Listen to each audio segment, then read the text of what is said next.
mais um Saúde no Polo, um programa de informação sobre saúde. E hoje quem está aqui com a gente é a Karina Costa Salles. A Karina é terapeuta ocupacional e hoje nós vamos conversar sobre autismo. Karina, muito obrigada por estar aqui, se dispor a estar aqui hoje para bater esse papo com a gente. Muito obrigada, eu que agradeço essa oportunidade de falar de um tema tão importante para a comunidade. Isso. Karina, eu gostaria em primeiro lugar que você falasse um pouquinho de você, um pouquinho da sua formação, da sua experiência profissional. Bom, eu sou terapeuta ocupacional há mais ou menos já 7 anos.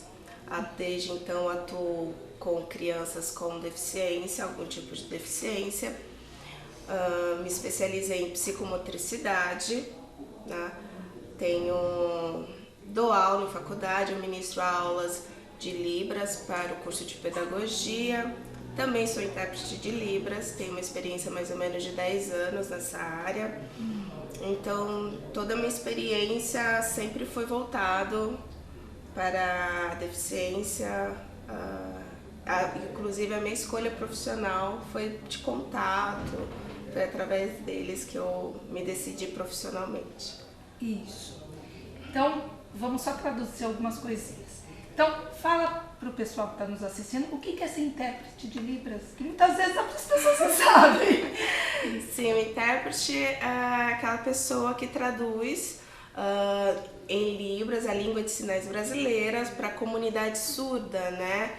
Então, o intérprete ele faz as traduções em qualquer lugar, ou palestras, eventos.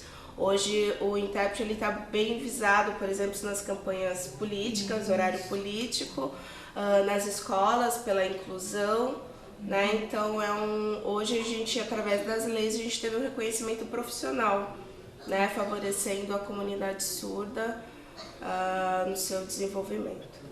E uma curiosidade, o que te levou a fazer isso? Alguma coisa especial, curiosidade, gostar, alguma coisa especial que te levou?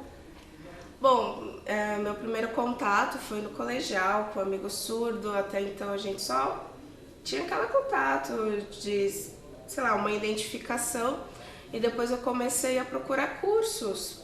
Até então não era nada profissional, não tinha nenhuma divulgação. Há 10 anos atrás a gente não tinha nenhuma informação. Tinha aquela imagem muito bonito, falar com as mãos, né? A pessoa tinha aquela imagem, a pessoa falar com as mãos era muito bonito.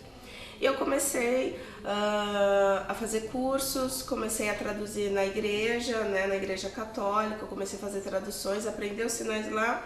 E aí, com o passar do tempo, eu fui começando a trilhar um caminho profissional, começou a surgir um desejo nessa área, né? E aí eu pensei, vou fazer terapia ocupacional. E até, só pegando um gancho, você é uma testemunha, você acabou de dar um testemunho da importância da inclusão. Quer dizer, você teve contato com um amigo com deficiência auditiva no colegial, quer dizer, já era uma inclusão. Talvez, se você não tivesse tido esse contato, eu não sei, não, é a realidade. Então, eu acho que a inclusão é muito importante para a pessoa que tem alguma deficiência, mas para as pessoas que não têm, é muito importante. É um contato que, quantos de nós tivemos essa oportunidade, não é verdade? Fala um pouquinho também de terapia ocupacional. O que é ser terapeuta ocupacional? O que faz? Então, o terapeuta ocupacional, ele visa trabalhar, ter uma visão muito assim do indivíduo como um todo, né? A gente sempre trabalha no âmbito físico, mental e social desse indivíduo. O que seria isso, né? O TO, muitas pessoas confundem a questão do terapia ocupacional, ocupar o tempo. O que é, né, esse ocupacional? Então, em questão de termos, as pessoas ainda não conseguem entender, mas a ocupação vem do fazer, da ação, do trabalho, né? Então, quando a gente fala dessa ocupação, então a nossa visão é, ao atender ou avaliar alguma pessoa com alguma disfunção nessas 3 áreas, a gente sempre visa atividades, né, que o que é bem divulgado são as atividades da vida diárias, né? A autonomia, a independência, né? Então a gente sempre visa esse indivíduo na sua atividade, visando uma melhor autonomia para isso.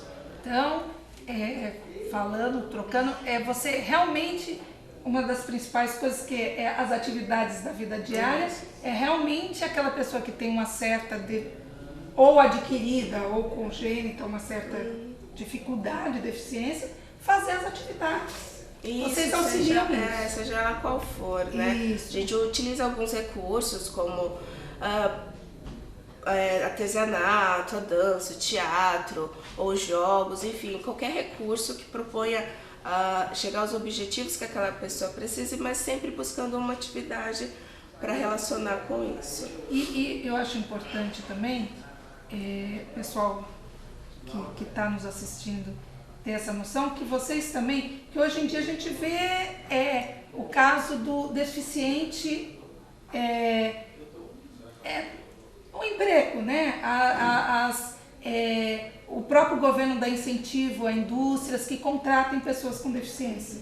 E muitas vezes até está precisando, mas não tem quem faça, porque muitas vezes o deficiente não tem. E o próprio terapeuta ocupacional ajuda. Sim. Até nesse sentido, não é só criança. Muitas vezes quando fala em terapia, pensa na criança para aprender a escovar os dentes. Isso. Não é, muitas vezes é a pessoa com uma certa deficiência conseguir trabalhar. Porque sim, às vezes ela tem vontade, mas ela tem que saber o que ela pode fazer. Isso, em questão da acessibilidade, né? Isso. Hoje a gente vê, que eu acho que as pessoas vão estar bem mais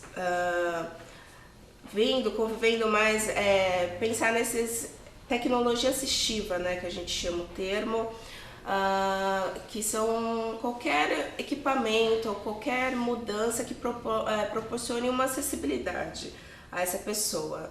Então, se um operário teve um acidente na indústria, ficou cadeirante ou ele perdeu uma mão, ele precisa de alguma adaptação para retornar a este emprego, né, retornar suas habilidades motoras com maior independência. O terapeuta ocupacional tem uma função muito importante, não só nessa reabilitação física, né, mas depois que ele conseguiu aquele ganho, vamos retornar a sua autonomia, a sua vida social, né? Então o trabalho do terapeuta ocupacional não é só focado nessa reabilitação, mas depois dela, o que a gente vai fazer? Vamos retornar, vamos ter mais autonomia nesse ambiente, a gente vai precisar de rampa, a gente vai precisar adaptar uma mesa, enfim.